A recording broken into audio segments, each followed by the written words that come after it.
अमरावती जिल्ह्यातील अंजनगाव सुरजानी अमरावती तहसीलमधून बांगलादेशी नागरिक आणि रोहिंग्या मुस्लिमांना जवळपास हजारांवर जे जन्मदाखले आहेत ते देण्यात आल्याचा गंभीर आरोप जो आहे तो भाजपचे माजी आमदार किरीट सोमय्या यांनी केला आणि ते आज अमरावती जिल्ह्यातील अंजनगाव सुरजानी अमरावतीमध्ये आहेत। अमरावतीचे खासदार आपल्यासोबत आहेत बळवंत वानखेडेजी। त्यांनी जो आरोप केला त्या आरोपासंदर्भात काय सांगाल? त्यांची आरोप करण्याची नेहमीची सवय आहे आणि मला तर हे वाटते, त्यांचं नवल वाटते की वारंवार अशा पद्धतीचे वक्तव्य करून महाराष्ट्रातील वातावरण खराब करायचं आहे। संपूर्ण महाराष्ट्र हा जातीवाद आणि धर्मवादाच्या भोवती गोवल्या करण्याचा त्यांचा प्रयत्न आहे। त्या पद्धतीनंच हा अमरावती जिल्ह्यातील आमचे अंजनगाव सुरजी आहे, यामध्ये अंजनगाव सुरजीमध्ये 1100 रोहिंगे यांचं वास्तव आहे। त्यांना खोटे जात प्रमाणपत्र दिलं असा त्यांनी आरोप केला होता, परंतु त्यांनी पुरावे काही दिले नव्हते। आजसुद्धा आले ते पुरावे काही देऊ शकले नाही। फक्त वातावरण खराब करण्यासाठी, हिंदू मुस्लिम हे एक वातावरण निर्माण होण्यासाठी आणि भीतीचं वातावरण निर्माणासाठी आता त्यांनी अमरावती हे ठिकाण निवडलेलं आहे। कारण अमरावतीत आता सध्या शांतता आहे, आमच्या ग्रामीण भागात शांतता आहे आणि ती शांतता भंग करण्याचा मुख्य उद्देश त्यांचा आहे। म्हणून अशा पद्धतीचा आरोप, कारण त्यांनी आरोप केल्याबरोबर सर्व लोकांना असं वाटलं की आपल्या शहरात रोहिंगे आहेत। मला एक म्हणायचं आहे की 1100 रोहिंगे एका छोट्याशा शहरात कसे काय येऊ शकतात आणि त्या पद्धतीनं त्यांनी मी म्हटलं होतं की त्यांचे आरोप बिनबुडाचे आहेत। त्यांनी आता त्याचे पुरावे द्यायला पाहिजे होते, त्यांनी पुरावे दिले काय? नाही दिले। म्हणून त्यांना फक्त हे वातावरण खराब करायचं आहे, अशांतता निर्माण करायची आहे, हिंदू मुस्लिममध्ये भांडणं लावायचे आहेत। त्यांनी जर असे आरोप केले असतील तर एक प्रकारे आपलाच सरकार म्हणजे केंद्रात आणि राज्यात त्यांचं सरकार आहे, सर्व प्रशासन यंत्रणा त्यांची आहे, त्या प्रशासन आणि सरकारला त्यांचा घरचा आहेर आहे का किंवा त्यांच्यावर अविश्वास आहे का?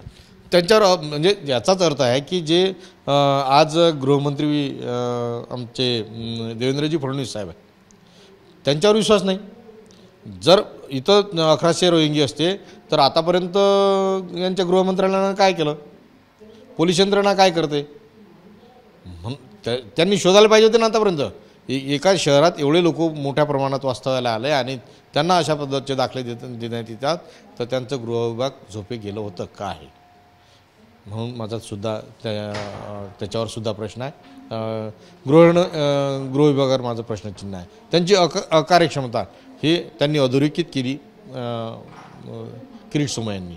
खासदार साहेब, किरीट सोमय्या जे बोलत आहेत त्यांची स्क्रिप्ट कोणी वेगळे दुसऱ्या कोणी लिहिली असं तुम्हाला वाटतं का? मग नाही, स्क्रिप्ट वेगळी काही लिहिली कोणा नसावी, कारण मुळातच यांना प्रशिक्षण असं दिलं गेलं आहे की तुम्ही फक्त महाराष्ट्रात, कारण ते महाराष्ट्राचे आहे की नाही हे मला माहीत नाही, पण मला वाटतं महाराष्ट्राचे नाहीत ते, म्हणून महाराष्ट्रातलं वातावरण नेहमी खराब करण्याचं काम त्यांनी सातत्यानं केलं आणि तो त्यांना अजेंडा दिलेला आहे।